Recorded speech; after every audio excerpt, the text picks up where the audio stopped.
কাটবি?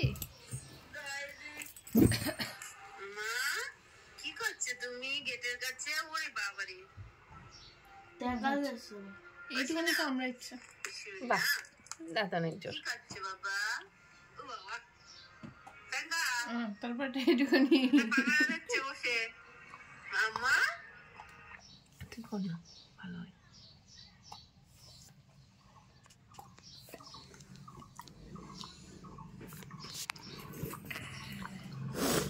কি সুন্দর বাংলাদেশের বিস্কুট খাচ্ছ?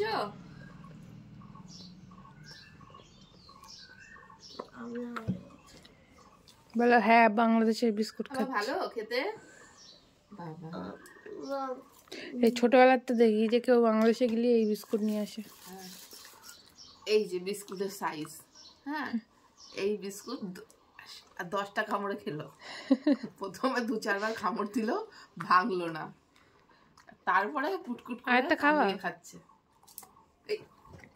এইবার দাঁতে জোর হয়েছে, এবার টেস্ট বুঝতে পেরেছে। আর না ভালো খাওয়া বিস্কুট মিষ্টি না। আমরা খাবো না? ওরে ও খাই না, আমরা তো সব খাই না, ভাই ও খাই না, খাক খাই না টেস্ট না পেলি খাক। ওর জিভের স্বাদই আলাদা, যেটা টেস্ট লাগবে সেটাই খাবে, অন্য কিছু খাবে না। আর দিও না এই একবারে খেয়ে নিল মামা, দিয়ে দেখি একবারে খেয়ে নিলে ভালো লাগার পরে একবারেই খেয়ে নিচ্ছে। তোরা তো খাবে না।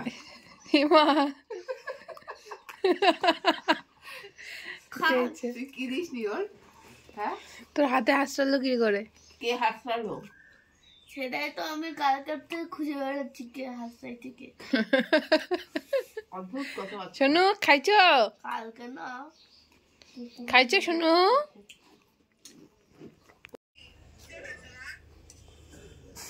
তুই বিস্কুটের মধ্যে সরেছিস কেন পাপা? বিস্কুটের গন্ধ শোকছে আর ঘুমাচ্ছ নাকি? ও শোনা কি ব্যাপার, বিস্কুটের মধ্যে ঘুমাচ্ছ কেন?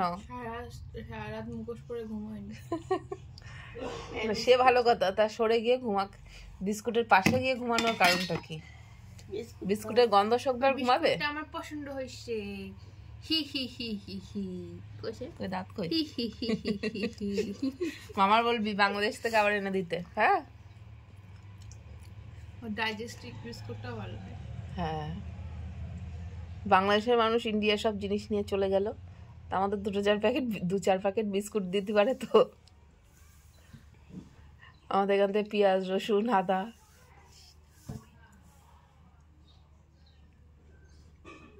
আমাদের একটু মাঝে মধ্যে বিস্কুট দিতে পারে, আমরা একটু কিছু নিই।